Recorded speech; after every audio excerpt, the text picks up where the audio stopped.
नमस्कार. शब्दांच्या पलीकडले या भागात तुम्हा सर्वांचं स्वागत आहे.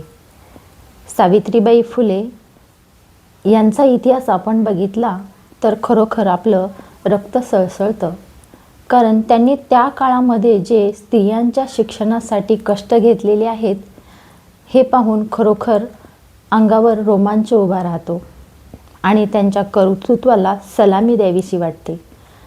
आम्हा स्त्रियांना तर त्यांच्याबद्दल अपार निष्ठा जागी होते. स्त्री शिक्षणाचा पाया रोवणाऱ्या क्रांतिज्योती सावित्रीबाई फुले यांच्यावर एक छोटीशी कविता सादर करत आहे. वंचित होती शिक्षणापासून, वंचित होती शिक्षणापासून, गुलामगिरीचे होते जीवन. वंचित होती शिक्षणापासून, गुलामगिरीचे होते जीवन. अक्षर माहीत नव्हते कोणते, अक्षर माहीत नव्हते कोणते, जाई जीवन संपूर्ण.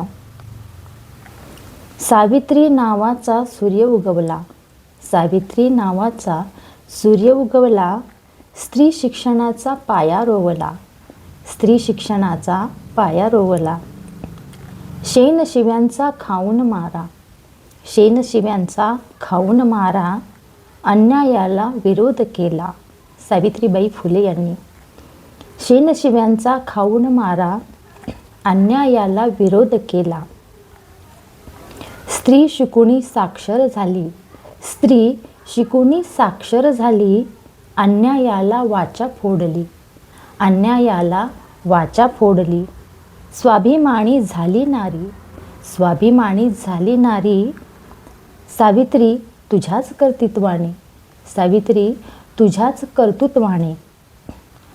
तुझा वारसा ज्ञानगंगेचा, तुझा वारसा ज्ञानगंगेचा, आज हातात घेऊन आम्ही. तुझा वारसा ज्ञानगंगेचा, आज हातात घेऊन आम्ही. लख प्रकाशात निर्भय होऊन, लख प्रकाशात निर्भय होऊन, गात आहो तुझीच गाणी, गात आहोत तुझीच गाणी.